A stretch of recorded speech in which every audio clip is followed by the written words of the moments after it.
Di awal cerita, kita diperlihatkan di sebuah daerah bernama Foshan pada tahun 1935. Di sana banyak terdapat ahli bela diri, khususnya kungfu. Pada saat itu, seorang guru bernama Liu baru saja membuka perguruan bela diri di Foshan.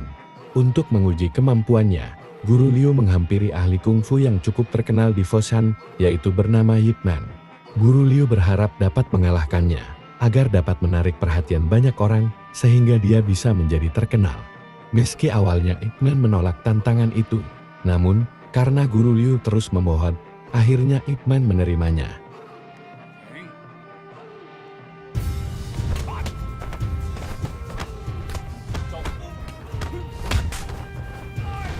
Di tengah pertarungan, seorang pria bernama Yuan sedang mengambil layangannya, yang saat itu terjatuh di rumah Ip Man, dan dia tidak sengaja melihat pertarungan mereka.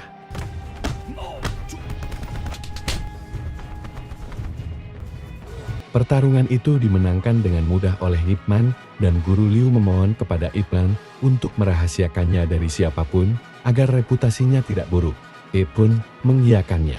Keesokan harinya, Ip Man datang ke restoran milik Lin untuk bertemu dengan temannya yang seorang pebisnis bernama Quan. Di sana Quan ingin meminjam uang kepada Ip Man untuk membuka perusahaan kapas di Foshan, yang mana Ip Man adalah seorang kaya raya di Foshan pada saat itu.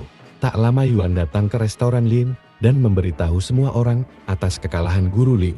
Lin yang merupakan kakak Yuan mendengar semua percakapan Yuan, lalu dia menghampiri Ip Man untuk mengantarkan pesanan dan memuji Ip Man atas pertandingannya melawan Guru Liu. Ip Man terheran, bagaimana bisa orang mengetahui pertandingannya. Ip Man menanyakan siapa yang menyebarkan berita itu, lalu Lin menjawab kalau adiknya lah yang memberitahu. Berita tersebut terdengar oleh murid Guru Liu dan memberitahunya atas kejadian tersebut. Guru Liu marah dan langsung menghampiri Yuan. Ketika Guru Liu ingin memukul Yuan, Lin menahan Guru Liu serta memintanya untuk membicarakan masalahnya dengan baik-baik. Yuan yang tak terima perlakuan itu, dia berteriak kepada semua orang, kalau semua yang ia ucapkan adalah fakta. Yuan juga mengetahui kalau Ip Man berada di sana, ia langsung menghampiri Ip Man dan meminta Ip Man untuk jujur, dan kalau perlu Ip Man berduel lagi dengan Guru Liu untuk membuktikan ucapannya. Guru Liu yang tak bisa berbuat apa-apa lagi, meminta Ip Man untuk membersihkan namanya, agar reputasi perguruan bela dirinya tidak jatuh. Lin yang kesal dengan tingkah laku adiknya itu, dia memarahi Yuan dan mempermalukan Yue dengan cara memelorotkan celananya agar diam. Merasa dipermalukan, Yuan kesal dan pergi begitu saja dari sana. Karena kericuhan itu, datanglah seorang polisi bernama Li. Li berkata kalau seni bela diri kungfu itu merandalan pembuat onar, dan sekarang adalah zamannya senjata api. Dia juga berusaha menodongkan senjatanya ke arah Ip Man sebagai tanda kalau dia yang berkuasa. Namun merasa dilecehkan dan telah menghina bela diri kungfu, Ip Man membuat Lin malu dengan melucuti senjatanya hingga membuat orang-orang di sana terdiam. Ip Man juga berkata jika seniman bela diri yang energik itu kadang berisik tapi bukan berarti tidak beradab. Ip Man meminta maaf atas keributan tadi dan meminta Lin untuk menyiapkan meja khusus untuk Li dan mentraktirnya. Hubungan Lin dan Ip Man cukup dekat, di mana Lin sangat tertarik dengan kungfu dan sering memperlihatkan hasil latihannya kepada Ip Man. Keesokan harinya, ada sekelompok petarung berandalan dari luar daerah yang dipimpin oleh Jin. Mereka datang ke Foshan untuk menantang semua perguruan bela diri dan berniat untuk membuka seni bela diri paling hebat di Foshan. Mereka mendatangi satu persatu perguruan di Foshan dan menantang para guru untuk duel satu lawan satu dengannya, hanya untuk mengukur kemampuan para guru tersebut.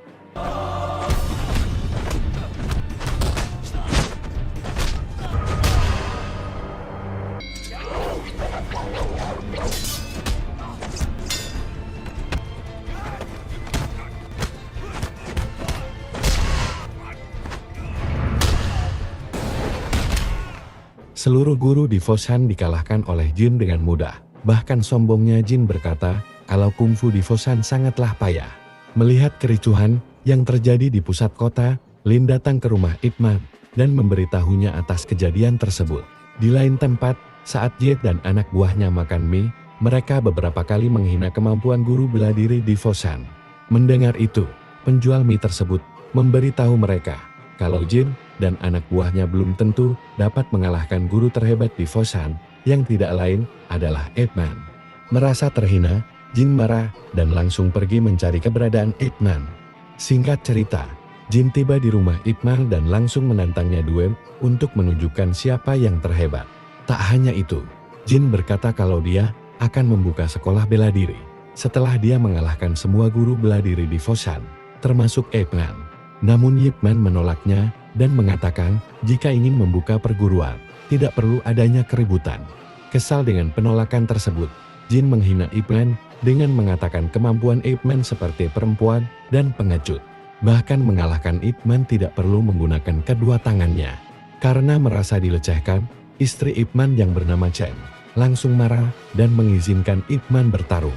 Pertarungan itu membuat sekitar rumah Ip Man dipenuhi oleh banyak orang, sehingga Lee terpaksa menertibkan seluruh orang yang ingin melihat pertarungan tersebut.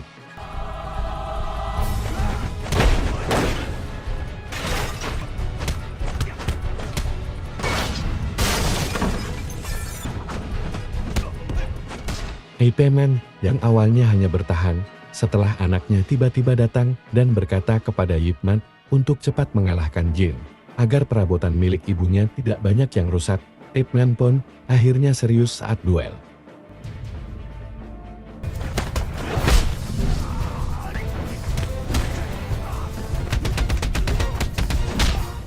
Merasa akan kalah, Jin pun dengan licik mengeluarkan goloknya untuk mengalahkan Ip Man.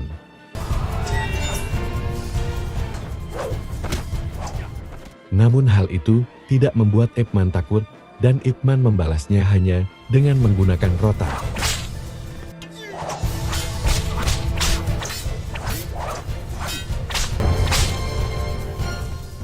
Jin pun mengakui kekalahannya, lalu pergi dari rumah Ip Man dan meninggalkan Foshan dengan wajah penuh luka. Akibat hal itu, seluruh warga di Foshan memberikan barang dan makanan untuk Ip Man sebagai tanda terima kasih mereka karena telah mengembalikan kedamaian di Foshan.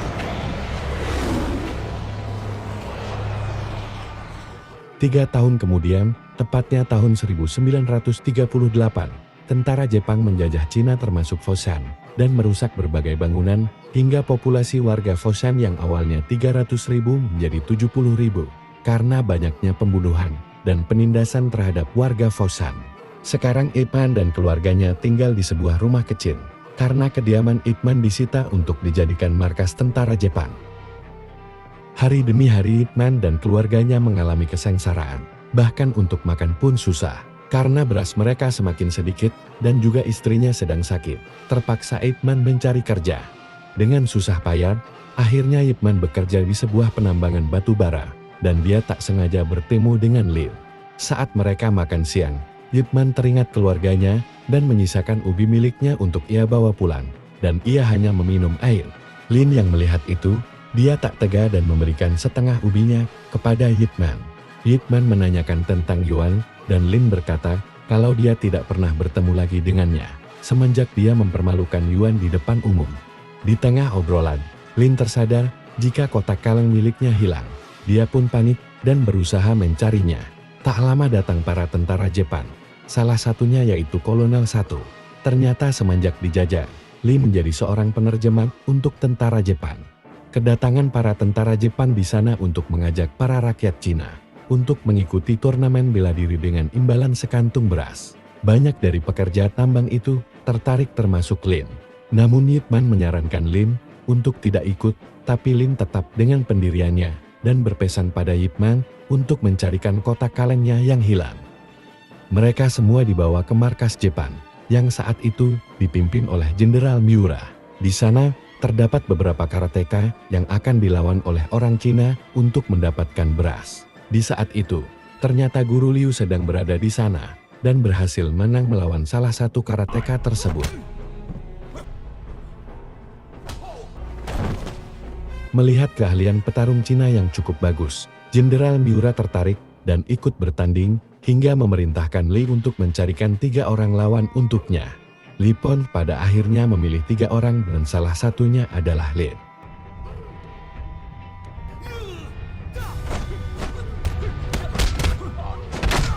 Karena Jenderal Miura begitu kuat, kedua teman Lin pun mengaku kalah karena mereka takut mati. Tapi berbeda dengan Lin yang terus melawan karena dia bertekad untuk menang. Pukulan demi pukulan diterima Lin dan menyebabkan dia sampai mengeluarkan banyak darah. Hingga pada akhirnya Lin pun meninggal di pertandingan itu.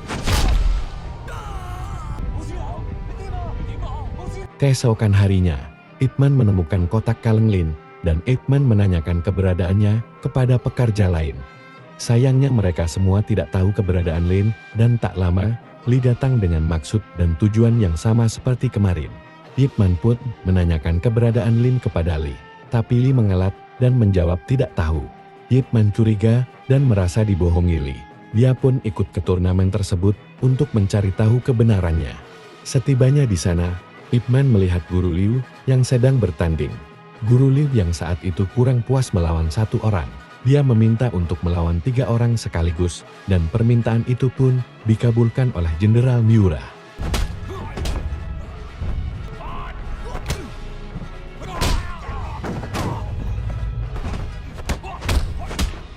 Guru Liu pun harus mengaku kalah, karena tidak dapat menandingi 3 karateka itu. Namun ketika Guru Liu ingin mengambil berasnya, Kolonel Sato menembak Guru Liu dan Guru Liu meninggal dunia di sana. Ip Man marah dan bertanya kepada Li, mengapa Guru Liu ditembak, tapi Li hanya diam. Di lain sisi, Jenderal Miura murka atas perilaku Kolonel Sato dan menodongkan senjata ke arah kepala Kolonel Sato. Kolonel Sato pun meminta maaf kepada Jenderal Miura dan meminta Li untuk melanjutkan pertandingan itu. Li pun menawarkan 1 orang lagi untuk melanjutkan pertandingan. Setelah kejadian barusan, Ip Man sadar kalau Lin terbunuh saat bertanding dan Ip Man memaksa Li untuk membukakan pintunya dan membiarkan dia bertarung. Li pun membukakan pintu dan Ip Man meminta kepada Jenderal Miura untuk melawan 10 karateka sekaligus sebagai bentuk balas dendamnya. Li yang mendengar itu berusaha untuk menyadarkan Ip Man kalau itu berbahaya, tapi Ip Man tidak memperdulikan ucapan Li.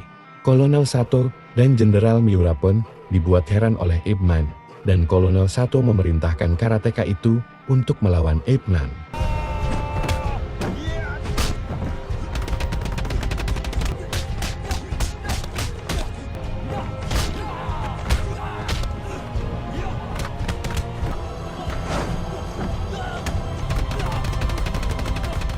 Setelah Ip Man membabat habis semua karateka itu, Jenderal Miura pun menghampiri Ip Man untuk memberikannya beras dan menanyakan siapa Ip Man sebenarnya.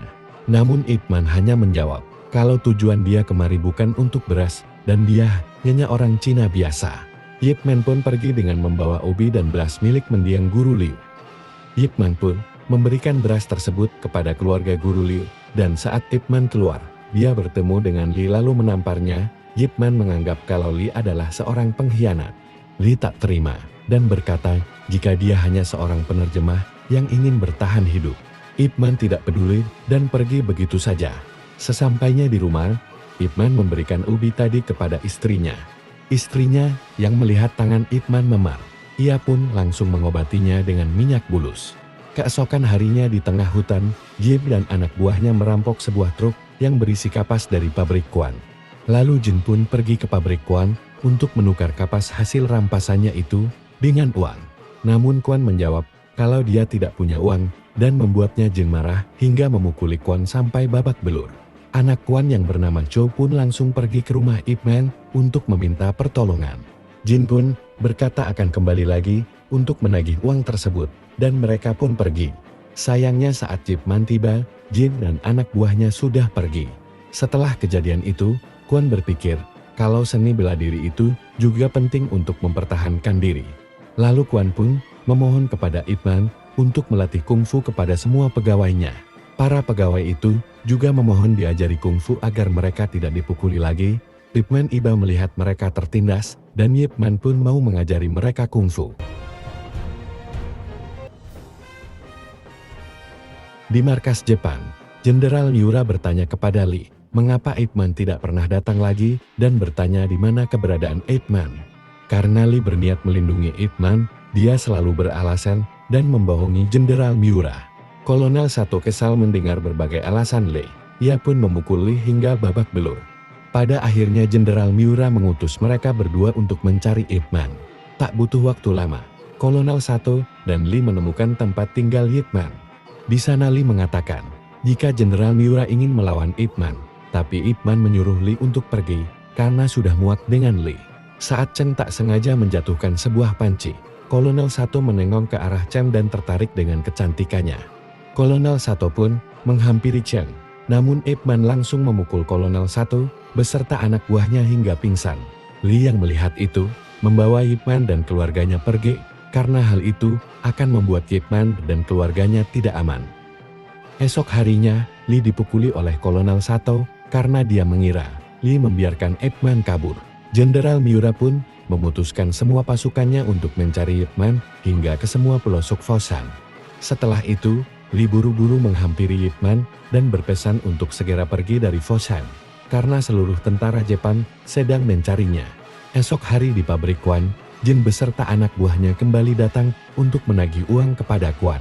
Di sana Chiou tidak memberikan uang yang diminta Jin, hingga membuat Jin kesal dan merintahkan anak buahnya untuk menyerang pegawai Quan. Namun pegawai Quan melawannya dengan kungfu yang telah diajarkan Ip Man.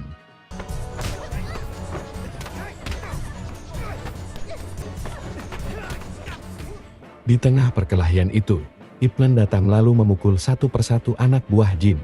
Ip Man juga melihat Yuan yang sekarang menjadi anak buah Jin. Mereka pun terlibat baku hantam dan Jin memaksa Yuan untuk membunuh Ip Man.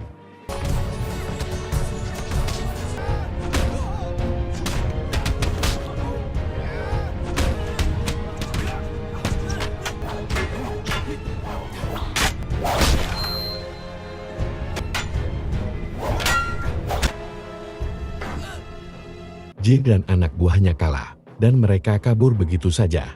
Ip Man langsung buru-buru menghampiri Yuan, dan memberikan kotak kaleng, serta berkata kepadanya, jika Lin sudah meninggal dipukuli oleh tentara Jepang. Mendengar itu, walaupun Yuan membenci Lin, dia menangis, karena saudara satu-satunya sudah tidak ada.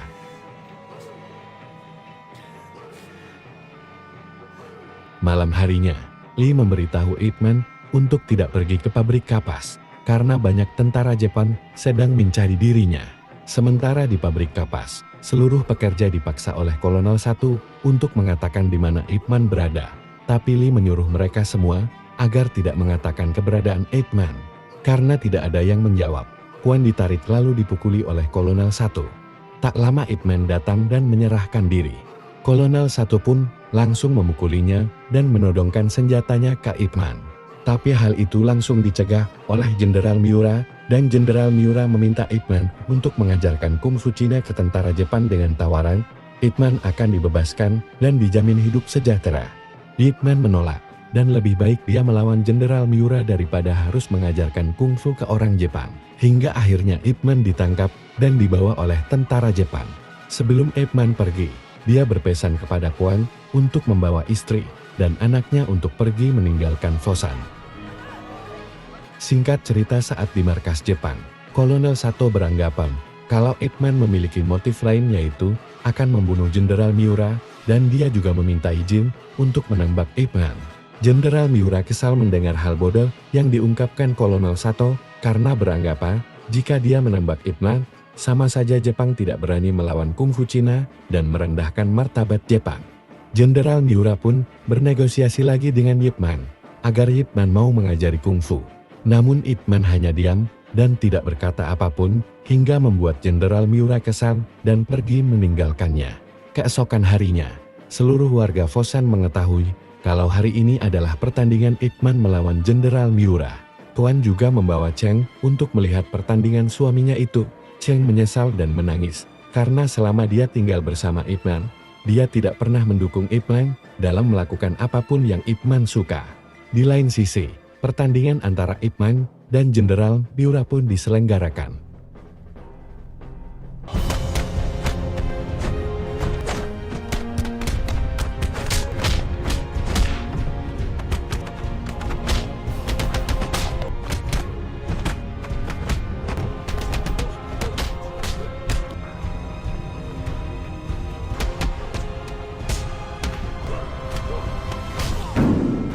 Saat Ip Man menang atas Jenderal Miura, Kolonel Sato pun menembak Ip Man hingga Ip Man terjatuh dari arena pertandingan. Sontak seluruh warga Cina pun marah dan membuat kerusuhan. Li pun merebut senjata Kolonel Sato dan menembaknya. Singkat cerita, Ip Man yang terluka berhasil dibawa pergi oleh Quan bersama anak dan istrinya untuk meninggalkan Fosan dan mengobati lukanya. Pada tahun 1945, Jepang menyerah dan Cina terbebas dari Jepang setelah 7 tahun dijajah. 4 tahun kemudian, tepat di tahun 1949, Yip Man dan keluarganya pun tinggal di Hong Kong, dan Yip Man membuka kelas Wing Chun untuk pertama kalinya. Di awal cerita, setelah insiden di mana Yip Man menang melawan Jenderal Miura, banyak warga Cina yang memberontak serta melawan para tentara Jepang. Saat sebelum Jepang menyerah pada Cina pada tahun 1945, terjadi baku tembak antara warga sipil Cina dengan tentara Jepang, hingga membuat Quan tertembak. Setelah Cina terbebas dari Jepang, Yip Man berada di Hong Kong dan menemui sahabatnya yang bernama Kan untuk meminta bantuan mencarikan tempat agar dia bisa membuka perguruan Wing Chun. Kan dengan baik hati menawarkan sebuah tempat di pusat kota untuk Yip Man sewa. Setelah resmi Yip Man membuka perguruan, namun sudah 8 hari tidak ada satupun orang yang berminat mendaftar. Hingga sementara waktu, tempatnya itu digunakan untuk menjemur pakaian oleh Bibi Liu. Di saat ekonomi Yip Man yang terus memburuk, istrinya sedang hamil anak kedua Yip Man, dan Yip Man tidak pernah mengizinkan istrinya untuk melakukan aktivitas berat. Bahkan untuk mengantri air saja, Yip Man yang melakukannya. Yip Man juga mengontrak di sebuah rumah kecil. Dan pada malam itu, Yip Man dan istrinya merasa sedih karena merasa kesulitan untuk membayar sewa rumah dan biaya sekolah anak. Keesokan harinya, datang seorang pria bernama Leu, namun bukannya mendaftar, tapi dengan nada sombong dia malah menantang Yip Man bertarung untuk mengetahui seberapa bagusnya Wing Chun.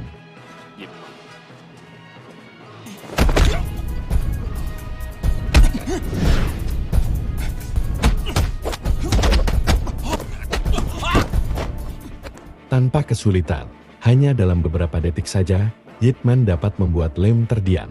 Tak terima perlakuan tadi, Lem membawa 3 temannya untuk membalaskan dendamnya dan menghajar Yip Man.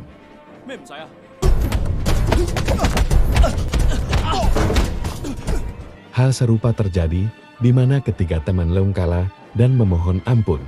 Melihat kemampuan Yip Man begitu luar biasa, mereka berempat pun ingin menjadi murid Yip Man dan memohon untuk menerima mereka sebagai muridnya. Dengan perasaan senang, Yip Man menerima mereka dan untuk pertama kalinya, Yip Man menjadi guru. Di setiap harinya, Yip Man disibukkan dengan melatih Lem dan ketiga muridnya itu. Hari demi hari mereka diajarkan dari cara menerapkan teknik kuda-kuda, bertahan, dan menyerang, hingga murid Yip Man pun bertambah banyak. Saat Yip Man makan siang, istrinya berkata kepada Yip Man agar meminta biaya kepada muridnya. Kita tahu kalau Yip Man sangat enggan untuk meminta bantuan orang, bahkan tidak mau meminta uang. Namun, karena kesulitan ekonomi, akhirnya Yip Man menuruti permintaan istrinya. Walaupun uangnya sudah terkumpul, istrinya berkata kalau uangnya tetap kurang untuk membayar sewa rumah. Yip Man pun menyemangati istrinya dan berkata kalau dia akan berusaha lagi dan pasti semuanya akan baik-baik saja. Malam harinya, saat Yip Man membeli makanan, tak sengaja Yip Man melihat teman lamanya yaitu Quan yang sedang dikejar 2 orang penjual bebek karena telah mencuri. Yip Man pun melerai mereka dan mengganti rugi atas perbuatan Quan. Yip Man dan anak Quan yang bernama Chow pun langsung mengejar Quan hingga sampai di tempat di mana Quan sekarang tinggal. Quan tinggal di sebuah pemukiman di sekitar tempat pembuangan sampah, yang mana tak ada kelayakan hidup tinggal di tempat seperti itu. Yip Man merasa sedih melihat kondisi Quan sekarang yang begitu memprihatinkan. Chow pun menjelaskan kalau Quan tertembak oleh Jepang dan setelah proses penyembuhan, ternyata ada beberapa saraf otaknya yang rusak hingga membuat ayahnya gila. Chow juga menceritakan jika dia selalu menemani ayahnya dan memberinya makan setelah mencari kerja. Melihat kondisi sahabatnya itu, Yip Man memutuskan untuk membantu merawat Quan. Keesokan harinya, karena Chow belum bekerja, akhirnya Yip Man membawa Chow ke kantor milik Kan untuk mendapatkan pekerjaan baru di sebuah percetakan koran. Karena Kan sangat menghormati Yip Man, ia pun menerima Chow untuk bekerja di kantornya. Di lain tempat, Leung yang sedang menempelkan poster Wing Chun di tiap dinding kota, tiba-tiba poster itu dicabut dan dibuang oleh seorang pria bernama Kei. Karena menutupi poster miliknya, Leung yang tak terima, ia pun mengajaknya bertarung. Kei menerima tantangan Leung, hingga pertarungan itu pun tak terelakkan.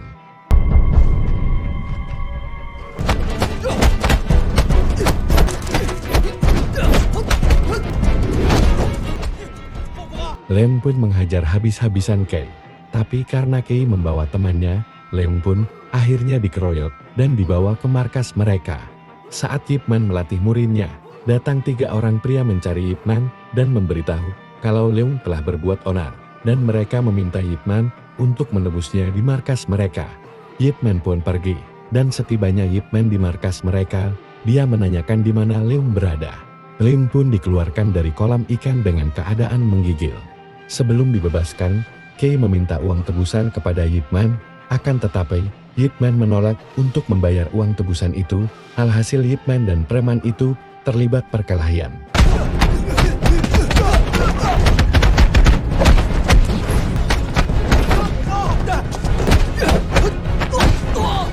Karena kalah, Kei kembali memanggil anak buahnya yang lain hingga mengeroyok Yip Man dan Leung.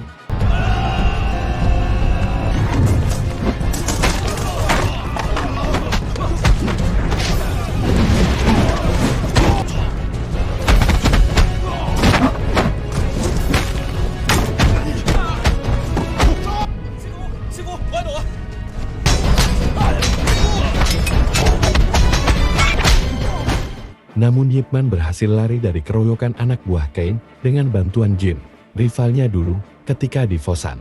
Belum sempat kabur jauh, datang seorang pria gemuk yaitu Guru Hung. Dia adalah pemilik pasar ikan dan seorang guru besar kungfu Cina di Hong Kong. Guru Hung pun menanyakan dari perguruan kungfu mana Yip Man berasal. Lalu Yip Man pun menjelaskan kalau dirinya baru saja membuka perguruan Wing Chun di Hong Kong, serta menjelaskan kronologi dari kejadian barusan. Guru Hung marah, karena ada aturan di Hong Kong, di mana setiap perguruan kungfu baru harus diseleksi oleh Guru Hung, dan jika layak, maka dia boleh mendirikan perguruan. Tak lama datang seorang polisi gendut bernama Fatso, yang merupakan teman Guru Hung, sekaligus polisi korup di Hong Kong. Karena keributan tadi, Fatso pun menangkap Yip Man, Leung dan Jin, lalu membawanya ke kantor polisi. Sorenya, Guru Hung dan Fatso pergi ke kantor polisi untuk menemui seorang petinggi kepolisian yang bernama Wallace. Di sana Guru Hung memberikan sebuah amplop berisi uang yang digunakan sebagai jatah keamanan wilayahnya kepada polisi. Usut punya usut, pada tahun 1945, seluruh Hong Kong dikuasai oleh Inggris, sehingga orang Hong Kong harus membayar upeti di setiap bisnisnya kepada polisi Inggris, agar usahanya lancar. Wallace juga memberitahu Guru Hung kalau dia berniat menyelenggarakan pertandingan tinju, yang mana nantinya seorang petinju profesional Inggris akan melawan salah satu seniman bela diri Hong Kong. Saat di rumah, Cheng mendapat kabar jika suaminya ditangkap oleh polisi dan harus ditebus menggunakan uang untuk membebaskannya. Karena tidak punya uang, dia pun menemui Kan dan meminta tolong untuk membebaskan Yip Man. Setibanya di kantor polisi, Kan langsung membayar uang tebusan ke polisi. Begitu juga dengan Jin yang telah dibebaskan oleh istrinya. Saat Yip Man akan pergi, dia teringat dengan Leung dan bertanya, kenapa tidak ada yang membebaskan Leung. Meski Leung berkata kepada Yip Man untuk tidak perlu memperdulikannya, Yip Man pun memohon kepada Kan untuk membantunya membebaskan Leung. Namun Kan tidak bisa, karena dirinya tidak memiliki uang. Jin yang merasa kalau dulu Yip Man adalah orang yang berpengaruh bagi hidupnya, dia pun memohon kepada istrinya untuk memberikan uang kepada Yip Man agar Leung bebas. Dengan terus memohon, akhirnya istrinya luluh dan Leung terbebas. Setibanya di rumah, istrinya kembali mengeluh dan menyarankan agar Yip Man menyudahi sekolah Wing Chun-nya, karena sulit untuk mencari uang dengan membuka perguruan bela diri. Yip Man meyakinkan istrinya kalau besok dia akan mendapatkan solusinya. Keesokan harinya, Yip Man pergi menemui Guru Hung untuk memenuhi tantangannya kemarin. Saat di ruang pertemuan, ternyata asosiasi semua guru bela diri di Hong Kong sudah berkumpul untuk melihat apakah Yip Man layak untuk mendirikan perguruan bela diri. Yip Man langsung mengenalkan siapa dirinya dan Guru Hung menjelaskan Sudah menjadi tradisi di Hong Kong, kalau ingin membuka perguruan bela diri, harus menerima tantangan dari guru manapun sampai lupa terbakar habis, dan tidak jatuh dari meja bundar yang digunakan sebagai arena bertarung. Saat Yip Man menaiki meja untuk bertarung, seluruh guru kungfu di sana meremehkan Yip Man. Dupa mulai dibakar dan pertandingan antara Yip Man dengan para guru pun dimulai.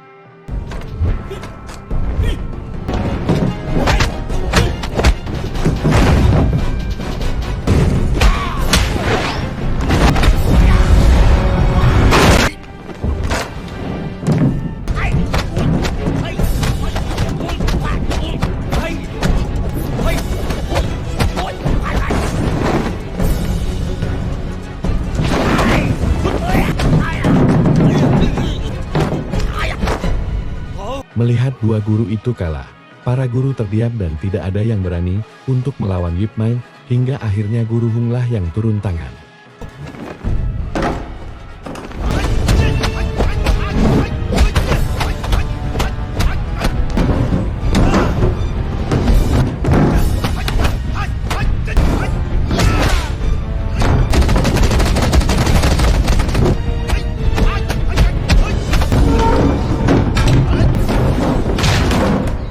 Pertandingan antara keduanya seimbang, dan Yip Man berhak untuk membuka sekolah Wing Chun secara legal. Tapi Guru Hung mengingatkan Yip Man agar membayar iuran sebesar $100 per bulan untuk keamanan. Yip Man menolak, bahkan menantang Guru Hung lagi hingga bisa mengalahkannya, daripada harus membayar uang iuran tersebut.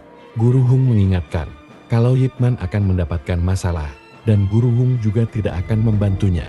Guru Hung pun menyuruh Yip Man cepat pergi. Walaupun ahli kungfu, ternyata Guru Hung mempunyai riwayat sakit pernafasan yang membuatnya sulit bernafas ketika sudah lelah, hingga mengharuskannya minum obat herbal. Di samping itu, sejak awal pertarungan tadi, ternyata Chow diam-diam merekam semua kejadian tersebut. Dengan semangat, Chow pun mencetak kejadian tadi dengan judul Yip Man melawan Guru Hung dan memberitahukan atas kerjanya tadi, hingga membuatnya mendapat pujian dari Kan dan rekan kerjanya. Akibat hal itu, sekolah Wing Chun pun mulai terkenal di Hong Kong. Suatu hari, ketika ada banyak orang yang datang ke sekolah Wing Chun untuk mendaftar, mereka dihadang dan diancam oleh murid Guru Hung yaitu Kei, agar tidak masuk sekolah Wing Chun. Aksi Kei tersebut dipergoki oleh Lem, dan alhasil mereka saling serang hingga merusak pertokoan di sekitarnya.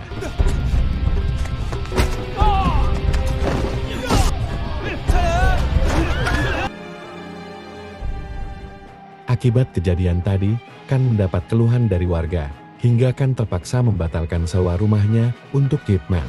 Yip Man pun memindahkan semua boneka kayunya ke rumahnya, dan memulai latihan dan berlatih bersama muridnya di sana. Melihat gurunya sedih, Leung dan murid yang lain pun menyesali perbuatan mereka, lalu meminta maaf kepada Yip Man. Istri Yip Man bingung dan menanyakan apa yang terjadi. Yip Man berbohong dengan alasan gedungnya disewakan untuk orang lain. Murid-murid Yip Man pun pamit pulang terkecuali Leung.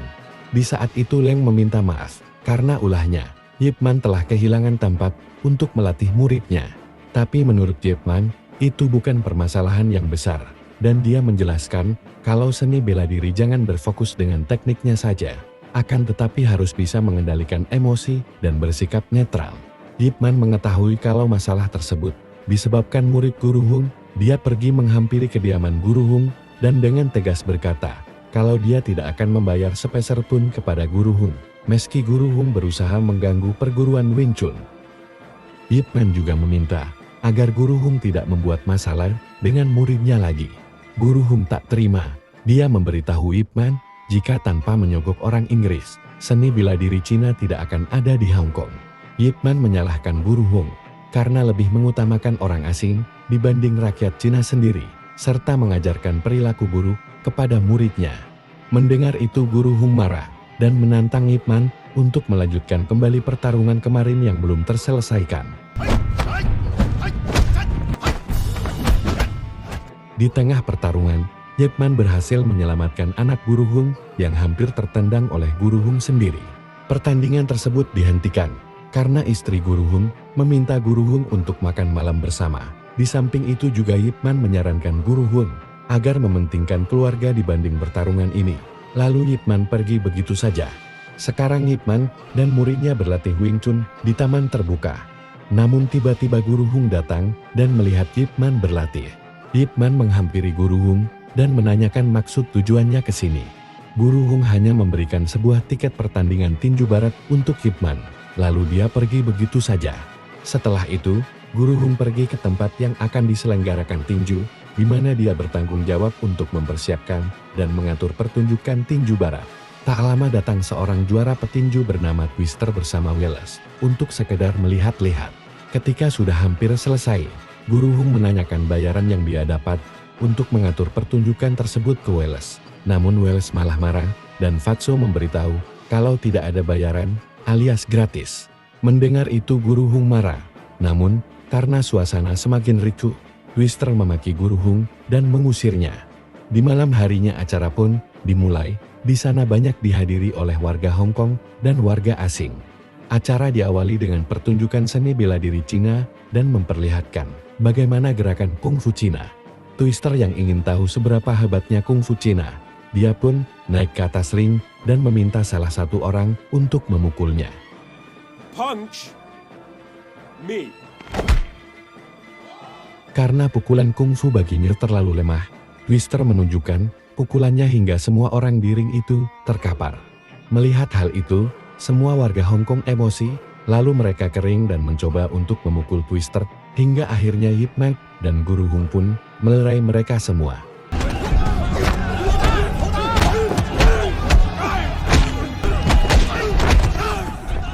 Guru Hung pun memanggil penerjemah dan mengatakan, jika tidak suka dengan bela diri Cina lebih baik tinggalkan tempat ini, dan meminta Twister untuk meminta maaf karena sudah menghina kungfu Cina.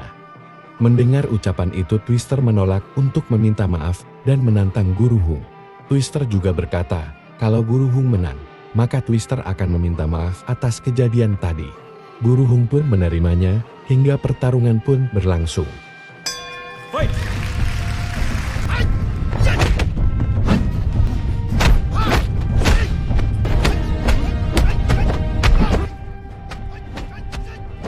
Saat Guru Hung istirahat, Ip Man mencoba memberitahu, jika lebih baik memukul tulang rusuknya daripada melakukan perlawanan yang sia-sia.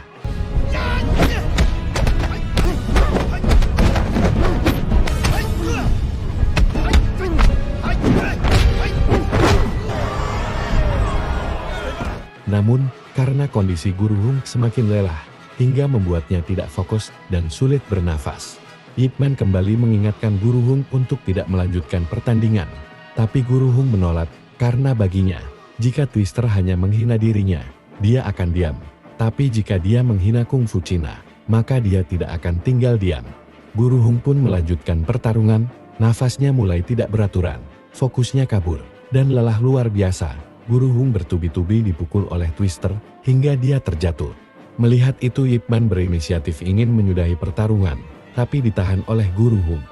Di ring itu juga, di pertarungan itu juga, pada akhirnya Guru Hung kalah, dan menghembuskan nafasnya untuk terakhir kalinya.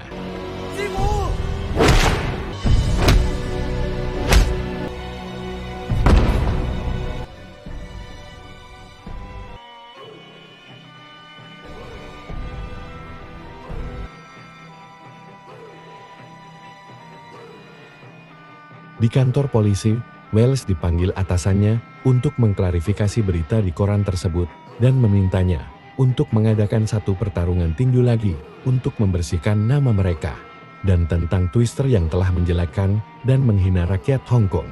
Di lain tempat, Fatso bersama anak buahnya datang ke kantor Kang dan mencari tahu siapa penanggung jawab yang menulis berita tentang kematian Guru Hung dan mencoreng nama buruk tinju barat. Kang pun mengaku jika dialah penanggung jawabnya, dan dia pun dibawa ke kantor polisi oleh Fatso. Setibanya di kantor polisi, Kang dipukuli oleh Wallace karena telah menulis berita yang mencoreng orang asing setelah pertandingan tinju barat kemarin. Tak lama Fatso pun datang dan mencoba menenangkan Wallace. Kemudian Wallace bersama Twister pun mengadakan pers untuk mengklarifikasi terkait peristiwa kemarin. Wallace berbohong kepada wartawan kalau kematian Guru Hung adalah ketidaksengajaan. Dia juga memberitahu kalau akan mengadakan pertandingan tinju lagi antara orang Cina dan orang Barat secara adil. Twister pun setuju dengan pernyataan Wallace dan berkata, kalau dia akan menerima tantangan dari orang Cina manapun, dan dia dengan sombongnya berkata, kalau dia akan membunuh semua orang Cina itu, sampai tidak ada orang Cina yang tersisa di atas ring. Seluruh wartawan murka, dan tak lama Ip Man datang. Ip Man menyatakan kalau dirinya menantang Twister untuk bertarung. Karena Ip Man harus fokus berlatih, dan takut mengganggu istrinya yang sedang hamil, Ip Man mengungsikan istri dan anaknya kepada tetangganya. Di kantor, Khan tidak peduli dengan ancaman Wallace, dan memerintahkan anak buahnya untuk tetap menulis berita tentang kejelekan orang asing. Tak lama Fatso bersama anak buahnya datang menghampiri Khan, dan ternyata Fatso diam-diam memerintahkan Khan untuk tetap mengkritik orang asing itu, dan menuliskan kebusukan Wallace agar reputasinya hancur, sehingga kepemimpinan Wallace berakhir.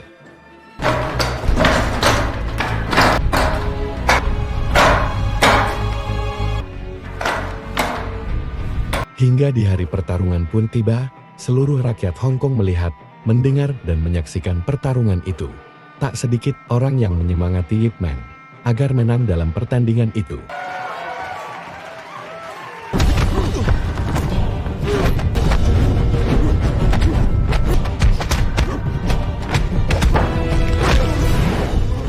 Di tengah pertandingan juri memutuskan untuk melarang Ip Man menggunakan kakinya saat bertarung. Jika tetap menggunakan kakinya, Ip Man akan didiskualifikasi.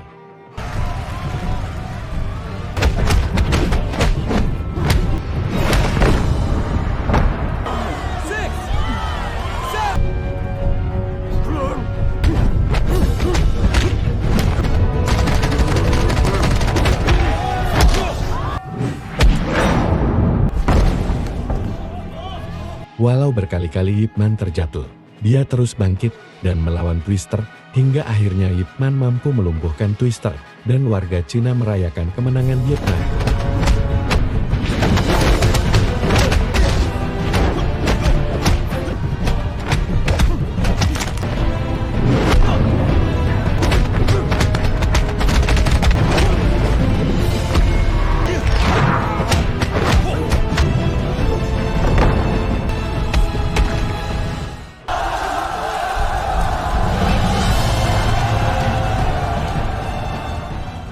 Wallace kecewa dan pergi dari sana. Tapi atasannya datang dan menangkapnya karena laporan Fatso yang mengatakan kalau Wallace adalah polisi korup dan menyalahgunakan jabatan. Di lain sisi, Ip Man berbicara kepada hadirin dan menyatakan keinginannya agar semua orang saling menghormati terlepas dari perbedaan ras, budaya, atau status mereka.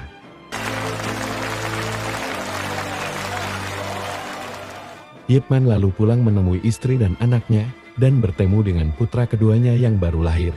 Ip Man pun menamainya dengan Ip King.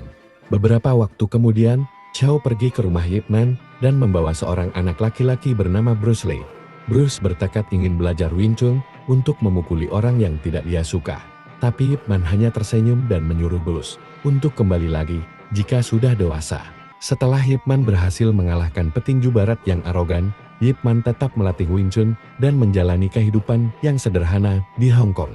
Pada tahun 1959, putra pertamanya yaitu Ip Chun kembali ke Foshan untuk belajar. Sedangkan Ip Man tinggal bersama istrinya yang bernama Cheng dan anak bungsunya yang bernama Ip Ching. 10 tahun berlalu, Bruce Lee kembali menemui Ip Man dan menagih janji yang diberikan Ip Man untuk diajarkan Wing Chun. Ip Man pun menguji kecepatan Bruce dengan membuang beberapa rokok ke arahnya.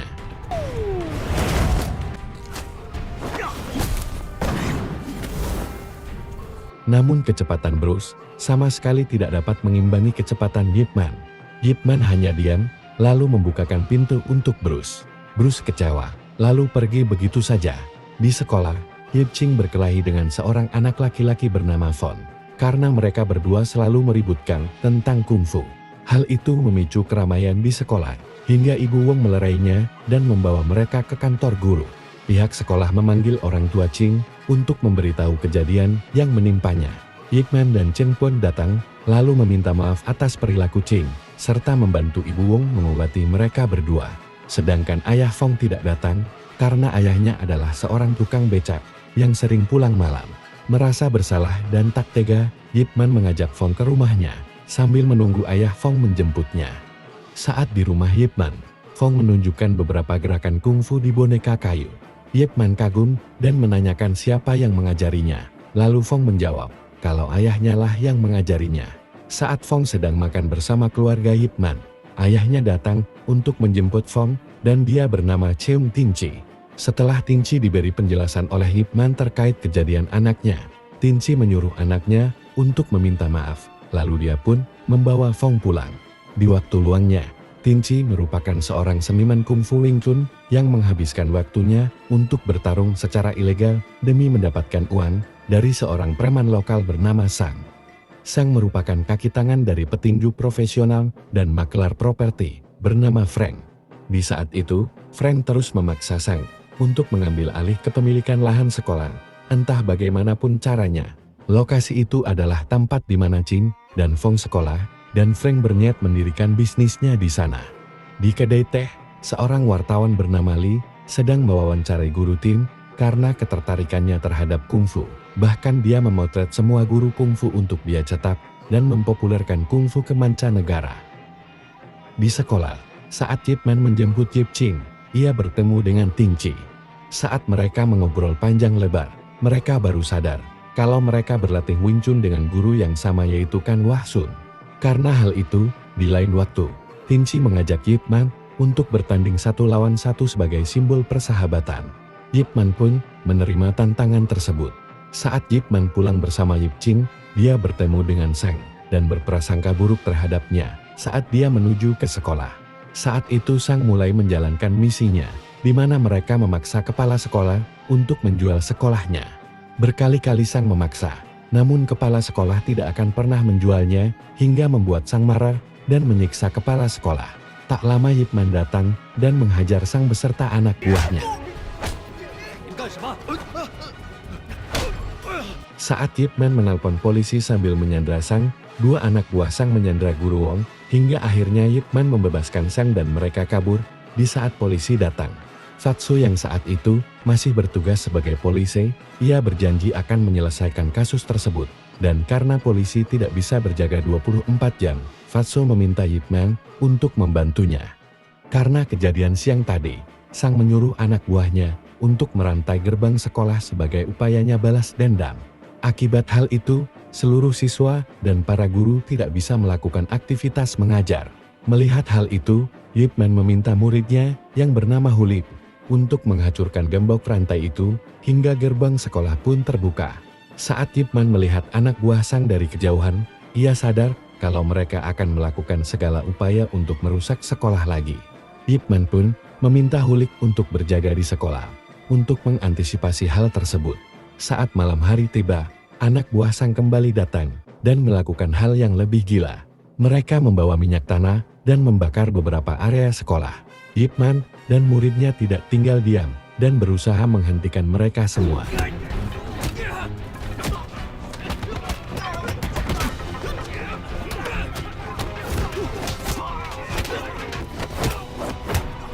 Saat Yip Man dan muridnya fokus melawan, anak buah Sang berhasil menculik kepala sekolah.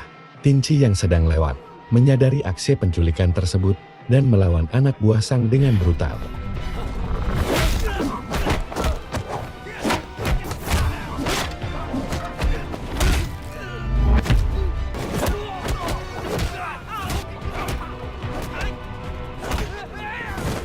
Kolaborasi antara Yip Man dan Tinci membuat anak buah Sang babak belur dan menyerah. Seluruh warga berterima kasih dan memuji Yip Man atas kejadian tersebut, hingga membuat Tinci terlihat iri lalu pergi. Sesampainya di rumah, Yip Man berkata kepada istrinya, kalau beberapa hari ke depan, dia akan pulang telat karena harus berjaga di sekolah. Mendengar itu istrinya terlihat kesal. Esok hari, Fatso menemui atasannya yang kita sebut saja Edward, untuk menindaklanjuti kasus pembakaran sekolah kemarin. Edward meminta Fatso untuk tidak ikut campur dan kasus itu akan ditangani olehnya. Lalu Edward mengusir Fatso saat itu juga.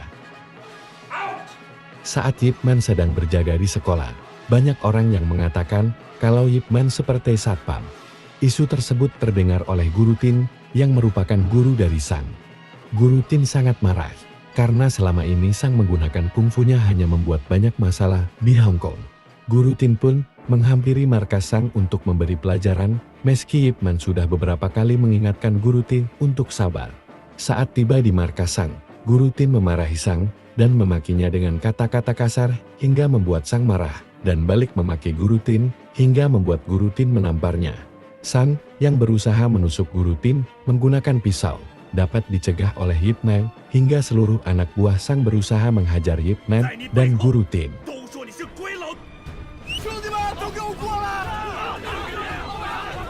Fatso yang saat itu mendapat info dari Hulik kalau Yip Man berada di markas San.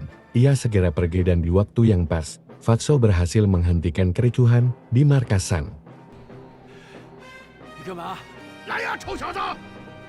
Setelah kejadian tadi, Fatso menjelaskan kepada Yip Man dan Guru Tin kalau si Edward dan Frank telah melakukan kerja sama, sehingga dia tidak bisa berbuat apa-apa.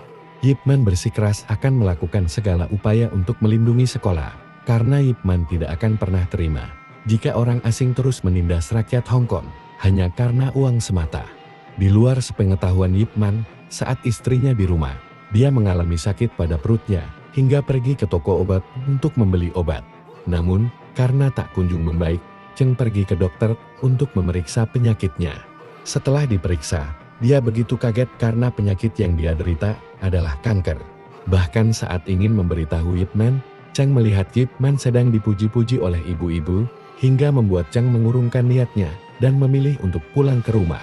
Di lain tempat, Sang menawarkan uang yang cukup banyak kepada Tin Chi untuk memberi pelajaran kepada Guru Tin.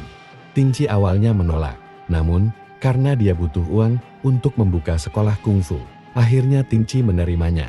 Tin Chi pun pergi ke tempat Guru Tin dan menghajarnya dengan sangat brutal.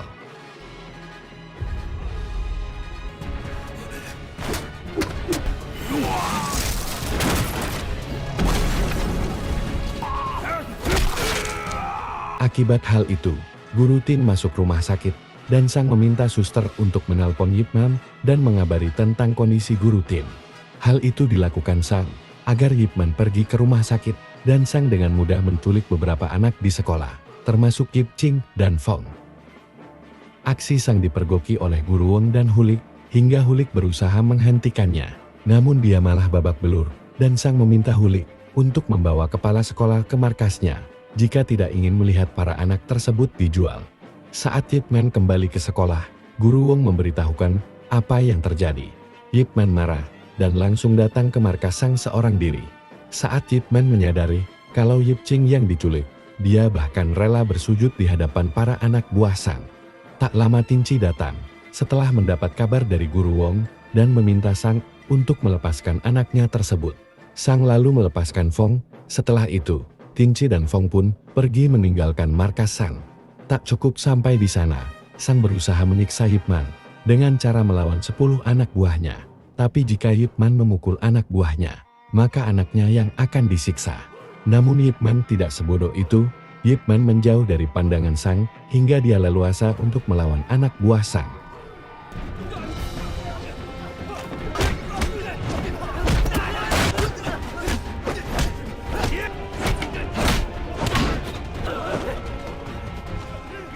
Di lain tempat, saat perjalanan pulang, Fong memohon kepada Tin Chi untuk membebaskan teman-temannya.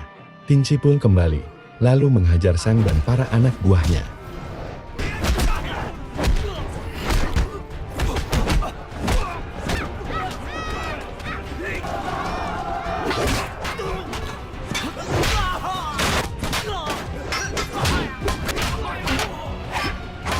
Saat Sang terpojok, dia menyandra Yip Ching.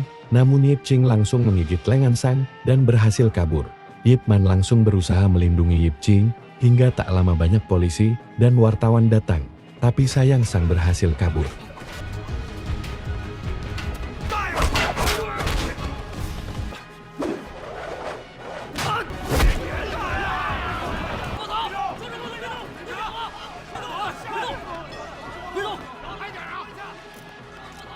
Di lain tempat, Hulik menemui Cheng untuk mengabarkan kalau Yip Ching telah diculik hingga membuat Cheng panik. Saat Yip Man pulang bersama Yip Ching, istrinya menangis dan memeluk Yip Ching. Yip Man pun menjelaskan keadaan saat ini di sekolah, namun Cheng malah menampar Yip Man. Cheng begitu marah kepada Yip Man, karena selama ini Yip Man hanya memikirkan sekolah dan tidak memperdulikan keluarganya, bahkan dia tidak tahu apa yang diderita oleh Cheng. Di saat itu juga, Cheng dengan sedih memberitahu penyakitnya kepada Yip Man, hingga membuat Yip Man sangat sedih. Yip Man pun membawa istrinya ke dokter untuk kembali diperiksa, dan dokter mengatakan kalau sel kanker pada tubuh Cheng sulit untuk disembuhkan, dan perkiraan sisa hidup Cheng hanya 6 bulan. Mendengar hal itu, kehidupan Yip Man berubah. Yang awalnya kurang memperdulikan keluarganya, kini ia berusaha selalu ada untuk keluarganya, selalu berusaha membuat istrinya tersenyum. Keesokan harinya, Edward menemui Frank dan berkata kalau Frank telah bertindak terlalu jauh, hingga mencoreng nama kepolisian, dan membuat Edward tidak akan mau lagi bekerja sama dengan Frank. Frank marah atas tindakan yang telah dilakukan Sang, dan memukul Sang hingga mental. Frank pun memerintahkan petarung Muay Thai yang kita sebut saja Chong Li, untuk menghabisi Yip Man. Yip Man yang saat itu sedang menemani istrinya berobat, ia bertemu dengan Chong Li di dalam sebuah lift, dan tanpa basa-basi, Chong Li langsung berusaha menghajar Yip Man.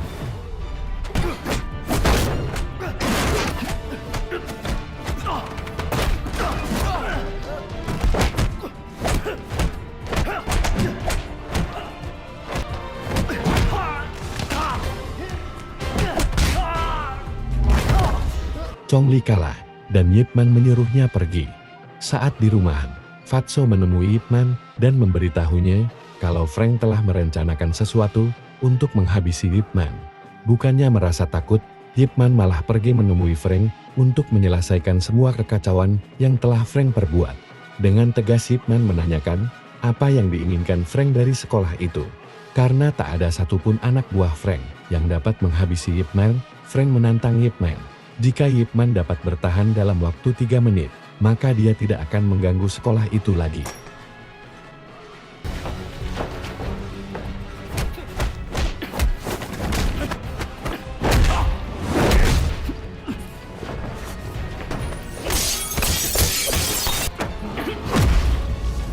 Meski awalnya Yip Man terlihat kewalahan dengan kekuatan Frank, namun Yip Man dapat bertahan selama 3 menit dan hampir menendang biji Frank.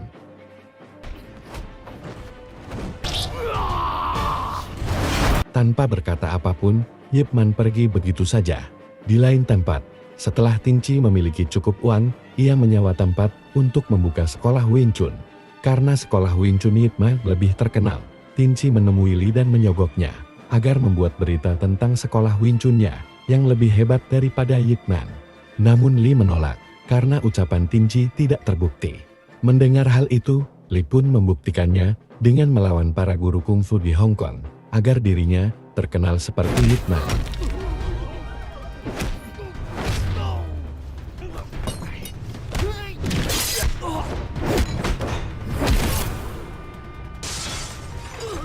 Li meliput seluruh aksi Tin Chi dan membuatnya terkenal, bahkan banyak wartawan yang mewawancarai dirinya.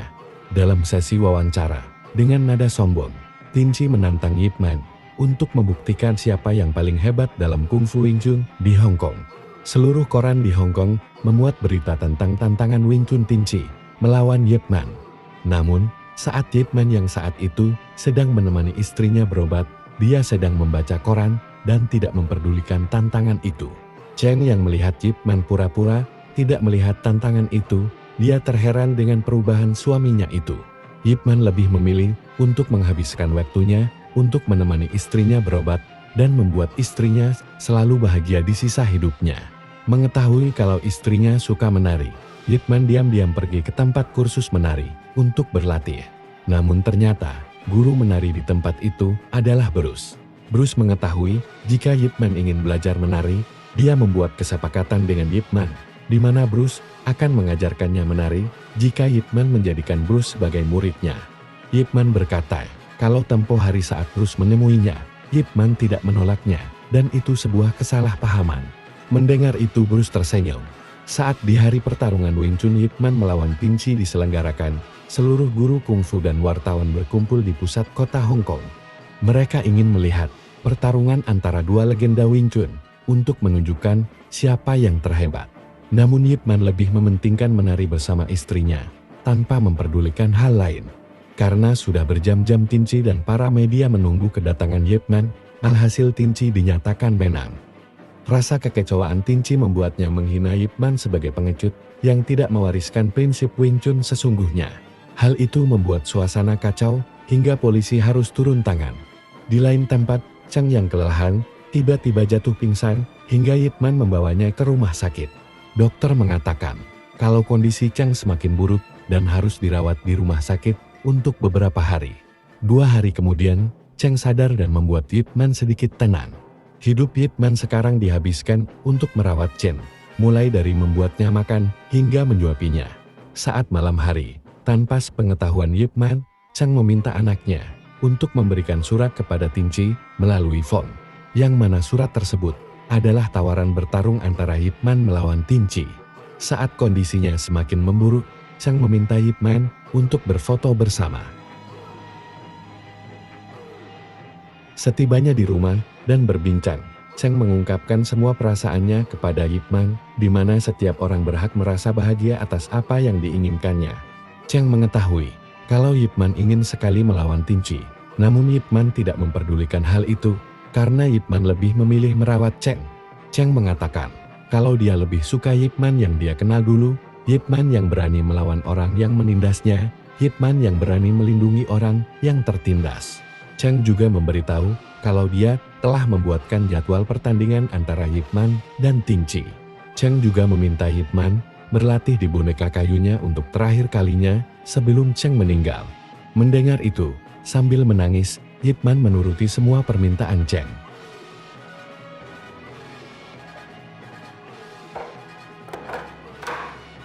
Tiba di hari pertarungan, Chang mengantarkan Yip Man pergi ke tempat Tinci. Chang merasa senang melihat Yip Man melakukan apa yang selama ini ingin Yip Man perbuat. Pertarungan keduanya dimulai menggunakan tongkat dan pedang, hingga menggunakan tangan kosong sebagai bentuk ajaran Wing Chun sejati.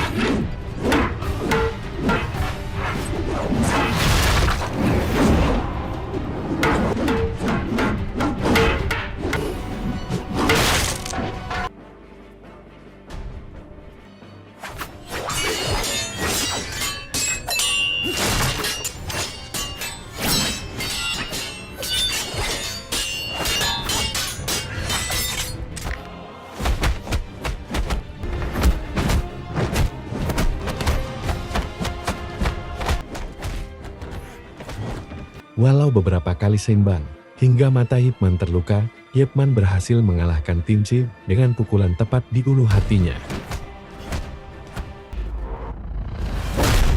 Tanpa media, tanpa banyak orang tahu, dan tidak perlu pengakuan dari banyak orang, Yip Man membuktikan kalau Wing Chun sejati terlahir dari tekad dan menggunakan teknik yang tepat.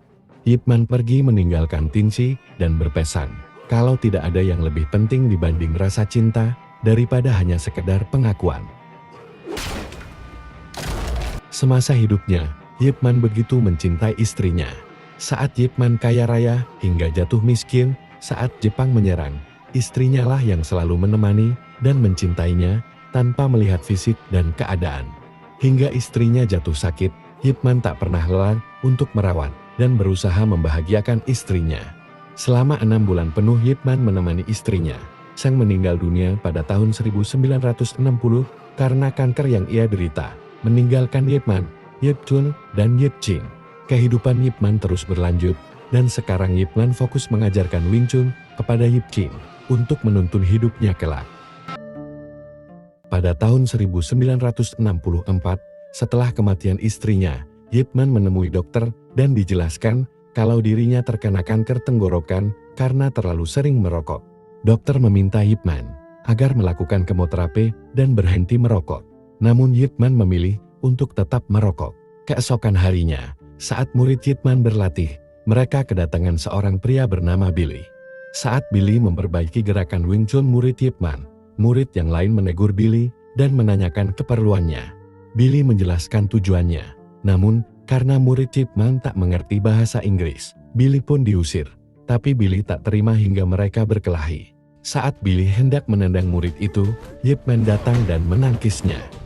Billy senang dapat bertemu dengan Yip Man, dan dia memberikan sebuah undangan pertunjukan karate yang diselenggarakan oleh Bruce Lee, serta memberikan buku kungfu ciptaan Bruce.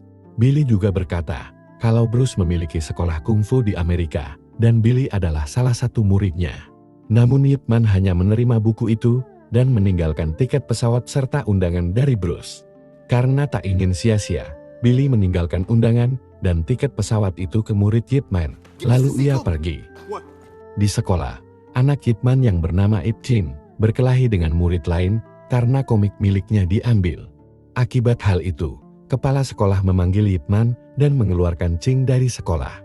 Ip Man memohon kepada kepala sekolah untuk tidak mengeluarkan Ching, tapi kepala sekolah menolaknya karena Ching sering berkelahi di sekolah. Ching dan Ip Man pun pergi ke rumah sakit untuk memeriksa luka Ching. Dokter itu mengatakan kalau Ching tidak mengalami luka serius dan tanpa diduga, dokter itu adalah anak dari Bibi Liu yang dulu sering Ip Man bantu untuk menjemur pakaiannya. Dokter itu berkata, dia menjadi sukses dengan bekerja sebagai dokter berkat ibunya yang menyekolahkannya ke Amerika. Alasan itu karena dia dulu sangat nakal di sekolah. Ip Man kagum dan memutuskan untuk mengirim Ching ke Amerika.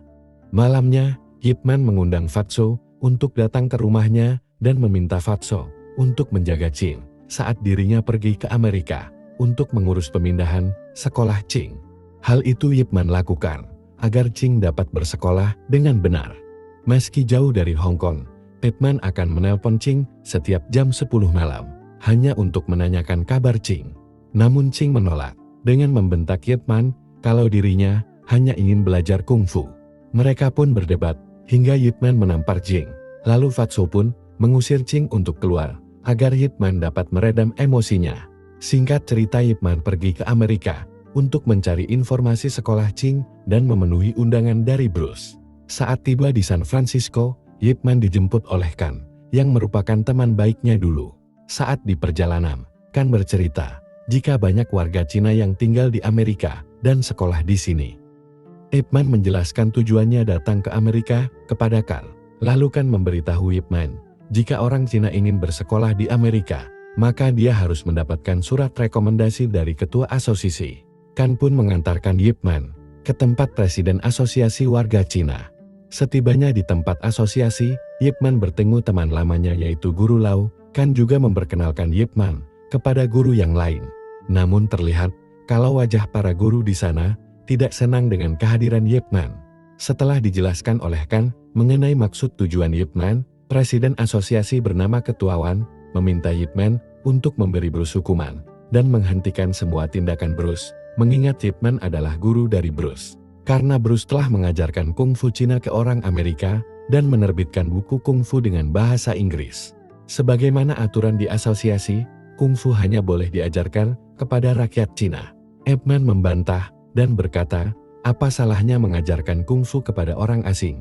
Ip Man juga menganggap Ketua Wan terlalu berlebihan menilai perilaku Bruce. Ketua Wan berkata, jika Ip Man dapat menyelesaikan masalah Bruce, maka dia akan menjadi bagian dari asosiasi dan akan mendapatkan surat rekomendasi untuk King agar dapat bersekolah di Amerika. Sedikit informasi, surat rekomendasi yang dikeluarkan oleh asosiasi sangat penting karena menjamin bahwa warga Cina tersebut terbebas dari pelanggaran hukum dan bukan imigran gelap. Namun Ip Man menolak hingga membuat Ketua Wan marah serta merendahkan kemampuan Ip Man dan Bruce. Mendengar itu Ip Man tak terima hingga terjadi adu kekuatan.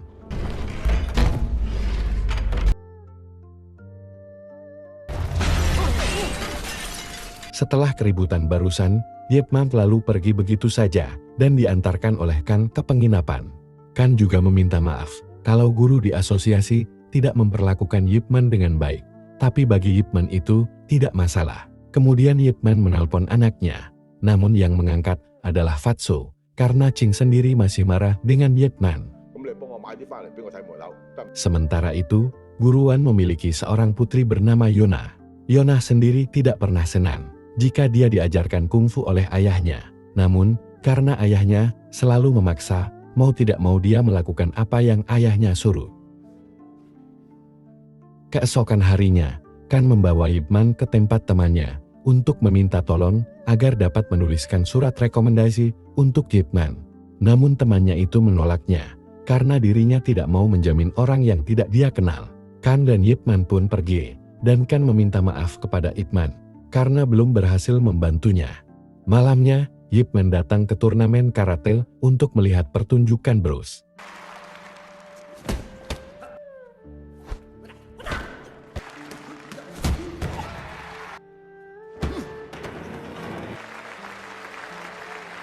Ip Man kagum dengan aksi Bruce, lalu Yip Man mengajak Bruce ke sebuah bar terdekat. Ip Man meminta tolong kepada Bruce untuk membantunya mendapatkan surat rekomendasi warga Cina. Bruce tak keberatan dan akan membantu Yip Man karena dia memiliki teman seorang pengacara di Amerika. Tak lama murid Bruce datang dan salah satu murid berbakatnya adalah Harman. Harman adalah seorang staf marinir yang menyukai Wing Chun. Dia juga berniat mempromosikan Wing Chun kepada atasannya. Di tengah obrolan itu, sekelompok karateka menghina murid Bruce karena kungfu hanyalah bela diri lemah. Tak terima atas hinaan barusan, Bruce memperlihatkan bagaimana kehebatan kungfu yang sering dianggap sebelah mata oleh orang Amerika.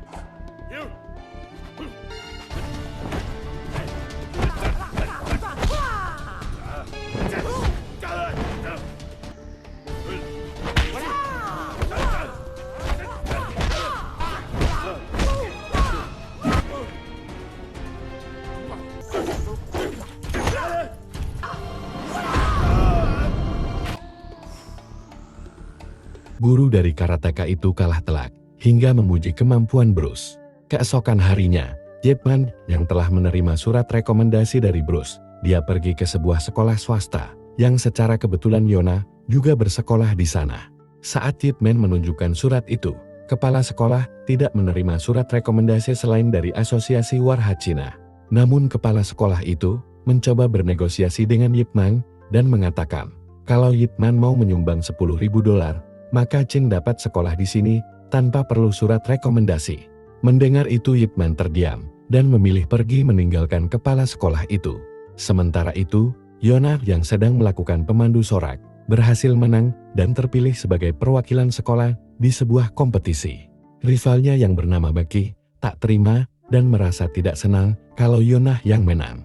Setelah pulang sekolah, Becky mengajak pacar dan temannya untuk memberi pelajaran kepada Yona.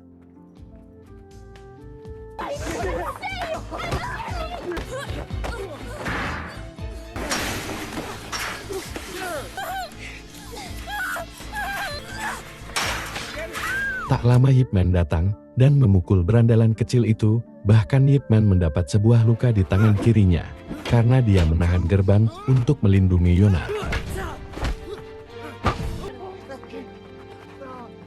Yip Man pun mengantar Yona pulang, dan saat di bis, Yip Man membantu merapihkan rambut Yona yang tadi Becky potong. Yona berkata, kalau perlakuan ini sering terjadi tapi meskipun ayahnya tahu, ayahnya tetap menyuruhnya untuk diam dan tidak melawan. Karena mayoritas orang Amerika selalu mendiskriminasi warga Cina sejak ayahnya kecil. Itu sebabnya ayahnya mendirikan asosiasi untuk melindungi warga Cina di Amerika. Yona juga menanyakan keperluan Yip Man ke Amerika. Lalu Yip Man menjelaskan kalau dia butuh surat rekomendasi untuk anaknya sekolah di Amerika, akan tetapi ditolak oleh guru Wan. Setibanya di rumah, Yona pun meminta surat rekomendasi kepada ayahnya, namun ayahnya menolak dan menampar Yona karena telah berkelahi lagi. Yona membela diri dan berkata, kalau buat apa memiliki seni bela diri jika tidak digunakan. Ip Man juga menjelaskan kalau Yona telah diintimidasi dan dia mencoba melawan. Guru Wan berkata, kalau tidak tinggal di sini, Ip Man tidak akan mengerti bahwa orang Amerika berusaha menyingkirkan orang Cina dari Amerika dengan berbagai cara. Karena hal itu, warga Cina di Amerika selalu diam saat orang asing mengintimidasi mereka, agar warga Cina dapat tetap berada di Amerika. Saat Yip Man akan pergi, Ketua Wan menuduh Yip Man dengan memanfaatkan anaknya untuk membantunya mendapatkan surat rekomendasi itu. Karena semua fitnah yang Ketua Wan katakan, Yip Man marah, lalu pertarungan pun terjadi.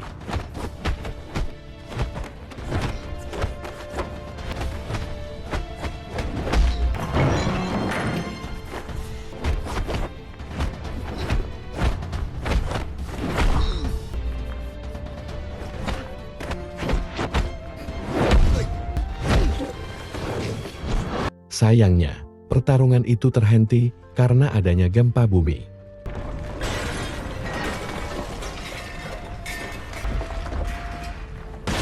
Sebelum pergi, Ip Man menjelaskan kalau dia mengantarkan Yonah bukan untuk surat rekomendasi, namun hanya untuk menolong orang yang tertindas. Di lain tempat, Becky pulang sambil menangis, lalu mengadu kepada ibunya atas kejadian di sekolah tadi. Bahkan Becky berbohong kalau luka yang dia dapat karena ulah Yonah. Ibunya pun menelpon ayah Becky agar cepat pulang untuk menyelesaikan masalah Becky. Singkat cerita, ayah Becky yang bernama Andrew pun tiba. Dia adalah seorang petugas imigrasi di Amerika.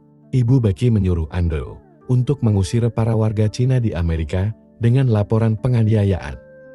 Esok harinya di markas marinir, Harman membawa boneka kayu untuk latihan kungfu. Namun ia diremehkan oleh rekannya yang bernama Barton dan menganggap boneka kayu itu tidak berguna. Harman menjelaskan kepada Barton kalau Wing Chun itu praktis dan mudah diterapkan di medan perang. Barton tidak peduli dan memaksa Harman untuk membuang boneka kayu itu.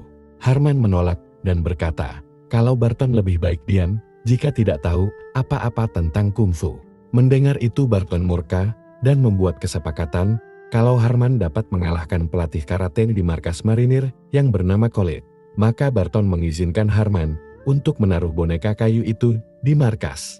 Namun jika kalah, Harman harus membakar boneka kayu itu dan Harman beserta 30 orang tentara lainnya harus lari mengelilingi markas sebanyak 30 kali.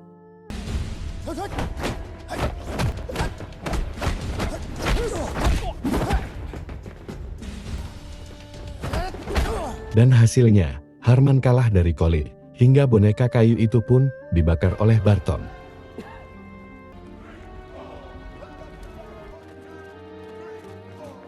Keesokan harinya, Yonah datang menemui Ip Man dan memberikan surat rekomendasi untuk Ip Man. Namun Ip Man tahu kalau Yonah sudah memalsukan tanda tangan ayahnya, dan Ip Man pun merobek surat itu.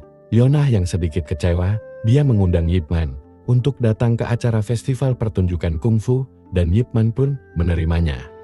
Bye-bye. Di markas marinir, Harman memberikan sebuah video tentang kungfu ke komandannya. Komandannya sangat tertarik, serta memerintahkan Harman untuk memperbanyak video tentang kungfu agar dapat dipelajari. Serta dia juga memerintahkan Barton untuk mempelajari kungfu itu bersama Harman. Barton yang muak, dia pun menghampiri Colette dan memintanya untuk memberi pelajaran kepada semua guru kungfu dan memperlihatkan kalau karate lebih baik dibanding kungfu. Malamnya, Andrew bersama anak buahnya datang ke rumah Guru Wan untuk menangkap Guru Wan dengan tuduhan Guru Wan telah menyembunyikan imigran ilegal yang tak lain adalah Ip Man. Setelah sampai kantor imigrasi, ayah Becky menjebak Guru Wan dan membuat laporan palsu kalau banyak warga di asosiasi merupakan pendatang ilegal. Hal itu dilakukan Andrew agar dengan mudah mendeportasi warga Cina di Amerika, dan malam ini juga dia akan menangkap semua warga Cina di asosiasi dan memerintahkan anak buahnya untuk bergerak malam ini. Sementara di tempat festival, pertunjukan kungfu dimulai. Tak lama Colin datang dan mulai merusak acara dengan menantang para guru di sana untuk membuktikan kalau karate lebih baik daripada kungfu.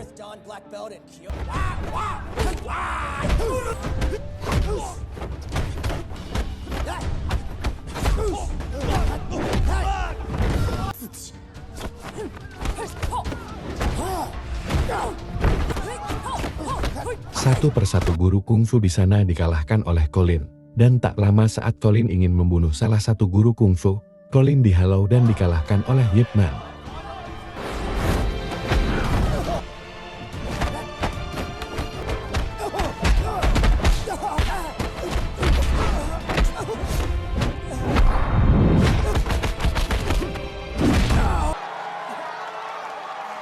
Akibat kejadian itu, tulang rusuk Colin patah dan dibawa ke rumah sakit, dan Barton sangat marah saat melihat kondisi Colin hingga bertekad akan menghabisi semua guru kungfu.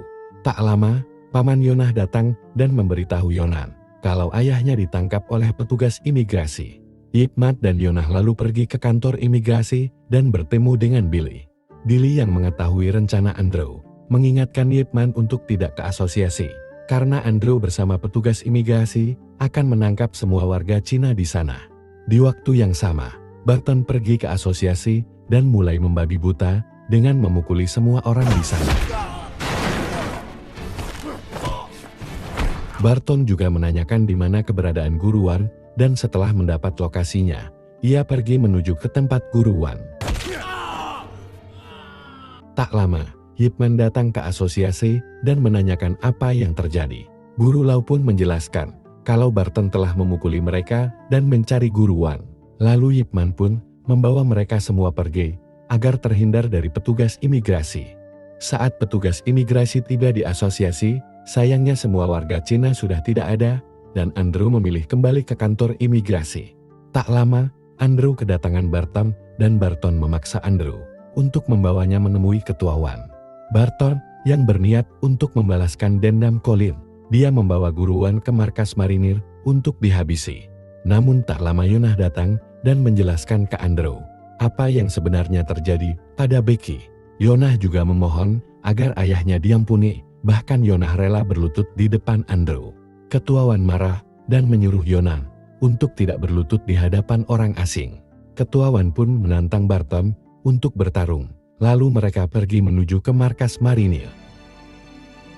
Setibanya di sana, para marinir dikumpulkan untuk melihat pertarungan mereka dan menunjukkan betapa lemahnya kungfu.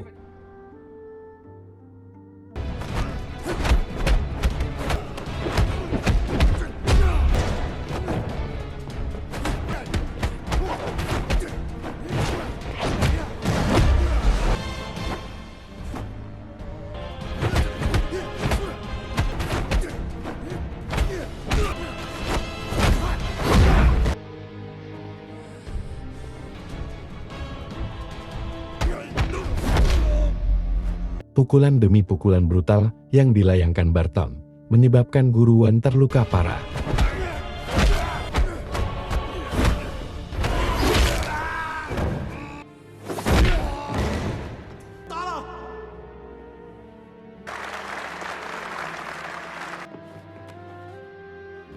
Di lain tempat, Ip Man membawa semua guru yang terluka ke tempat Bruce. Para guru yang terluka diobati oleh Bruce dan mereka juga meminta maaf atas perlakuan mereka semua terhadap Bruce. Tak lama Bruce mendapat telepon dari Harman dan dikabarkan kalau Guru Wan berada di rumah sakit setelah bertarung melawan Barton. Mendengar itu, Ip Man bergegas ke rumah sakit. Sebelum Ip Man memutuskan untuk bertarung dengan Barton, dia menelpon anaknya, namun masih Fatso yang mengangkat. Ip Man dengan terpaksa memberitahukan penyakitnya agar Ching mau menerima teleponnya. Mendengar itu, Fatso memaksa Ching untuk menerima telepon dari ayahnya dan mengatakan kalau ayahnya terkena kanker. Ching pun akhirnya menerima telepon Ip Man sambil menangis. Di telepon, Ip Man meminta maaf karena telah memukulnya dan juga berjanji akan mengajarinya kungfu setelah pulang dari Amerika. Lalu Ip Man meminta Harman untuk membawanya ke markas marinir untuk bertarung dengan Barton. Namun saat hendak pergi, Yonah meminta Ip Man untuk tidak pergi karena takut terjadi hal buruk sama seperti ayahnya. Tapi Ip Man berkata kalau dirinya adalah seorang seniman bela diri dan di hadapan ketidakadilan, dirinya harus berdiri dan berjuang melawan itu. Setibanya di markas, Harman memaki Barton dengan beberapa kata yang membuatnya makin murka dengan warga Cina. Harman juga mengenalkan Ip Man dan juga menantangnya untuk bertarung. Kick your ass.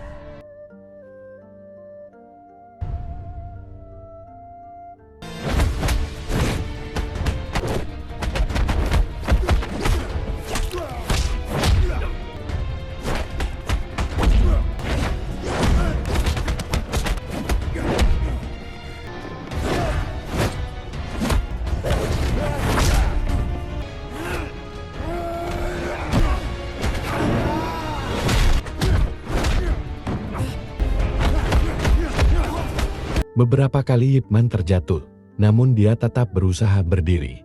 Dia menyadari kalau fisik Barton terlalu kuat. Akhirnya Ip Man memutuskan untuk menyerang kelemahan di tiap titik sendi. Hingga akhirnya, Ip Man dapat melumpuhkan Barton bahkan membuat Barton harus diangkat oleh anak buahnya ke rumah sakit.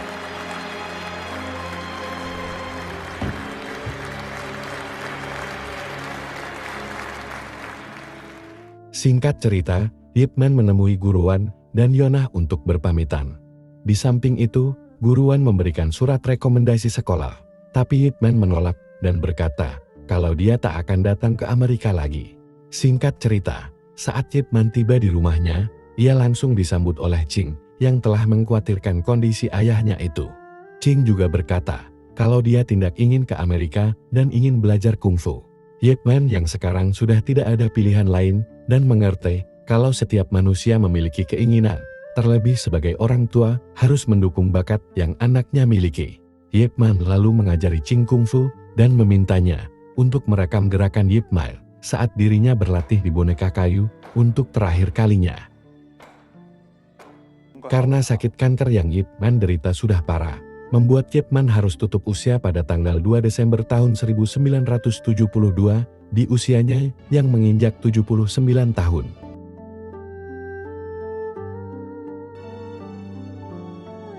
Film pun berakhir. Pesan yang dapat kita ambil dari film ini yaitu, pada dasarnya keadilan yang sesungguhnya hanya akan kita peroleh setelah kematian, dan di dunia ini, keadilan jadi barang yang sulit ketika hukum tajam ke bawah dan tumpul ke atas.